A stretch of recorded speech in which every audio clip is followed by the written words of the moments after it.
நம்ம இதுக்குள்ளார வந்தால் உண்மையிலே இல்லறம்ங்கிறது நான் சிறக்கும், அதே சமயத்தில் நம்மளோட என்லைட்மெண்ட்டும் ரொம்ப அருமையாக இருக்கும் அப்படிங்கிறத ஃபீல் பண்ணி தான் இதுக்குள்ளார வந்தேன். பட் அது ரொம்பவே அருமையாக இருக்குது.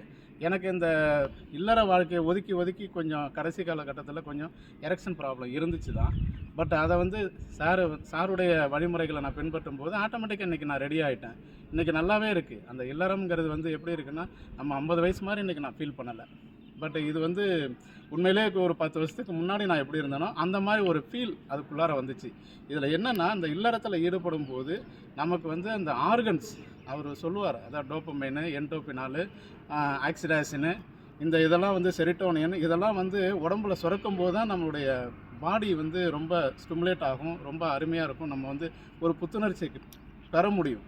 அதன் மூலயமா தான் நமக்கு வந்து அந்த என்லைட்மெண்ட் கிடைக்கும். நம்ம சக்கராஸ்லாம் எப்படி ஆக்டிவேட் பண்ணணுங்கிறதெல்லாம், பட் அதெல்லாம் ரொம்ப அவசியம் வேணுங்கிறத தான் சார் வந்து அழகாக ஸ்டிமுலேட் பண்ணியிருந்தார்.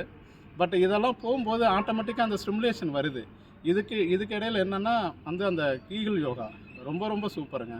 அது அது அது அதோடைய ரிசல்ட்டெல்லாம் ரொம்ப எங்கேயே இருக்குது. பட் கீகிள் யோகாலாம் யாருமே சொல்லித்தரதே கிடையாது. பட் எங்கே ஜிம்முன்னு சொல்லிட்டு இருக்காங்களோ ஒழிஞ்சு கீகிள் யோகா பண்ணணும், அப்போ தான் வந்து நம்ம வந்து ஒரு ஆண் மகனாக வந்து ரெடி ஆகிறதுக்குரிய எக்ஸசைஸ்லாம் அந்த கீகிள் யோகாவில் தான் இருக்குது.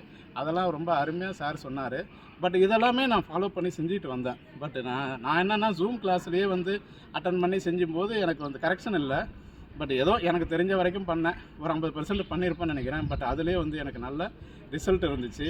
அது இல்லாமல் வந்து புல்லட் ப்ரூஃப் கார்ட்டு 7 ரிட்டன் அப்படின்னு சொல்லிட்டு ஒரு டாஸ்க் கொண்டு வந்தார் சார். பட் அவர் அதில் என்ன சொன்னார்னா, டெய்லி வந்து ஜாக்கிங் பண்ணணும், டெய்லி ஜாக் பண்ணணும். 100 நாள் வந்து நீங்கள் வந்து ஜாக் பண்ணணும். ஜாக் பண்ணும்போது நீங்கள் கண்டினியூவாக ஜாக் பண்ணிங்கன்னா அந்த இது வந்து புல்லட் ப்ரூஃப் கார்ட் கிடைக்கும் அப்படின்னாரு. பட் என்னோடய ஏஜ் குரூப்புக்கு நான் வந்து ஓடினதே கிடையாது. பட் நான் வாக்கிங்லாம் போயிட்டு இருந்தேன். பட் நான் இது ஜாக்கிங்லாம் பண்ணது கிடையாது. பட் ட்ரை பண்ணும்போது ஃபஸ்ட்டில் எனக்கு கஷ்டமாக தான் இருந்துச்சு. இருந்தாலும் மாஸ்டர் சொல்லியிருக்காரு, பட் புல்லட் ப்ரூஃப் கார்ட்டுங்கிறது ரொம்ப அவசியம் நமக்கு, கண்டிப்பாக நம்ம ஓடணும், நம்ம என்லைட்மெண்ட் கிடைக்கணும் நமக்கு அப்படின்னு சொல்லி தான் ஆரம்பித்தேன். நல்லா ஓடிட்டு இருந்தேன். பட் இதில் என்ன எனக்கு கிடைச்ச ஒரு பெரிய பெனிஃபிட் என்னென்னா, நான் வந்து ஒரு சுகர் பேஷண்ட்டு. எனக்கு வந்து சுகர் வந்து மோர் தென் 15 இயர்ஸ் வந்து நான் ஒரு சுகர் பேஷண்ட்டு. பட் நிறைய வந்து ட்ரக் எடுத்துகிட்டு இருக்கேன்.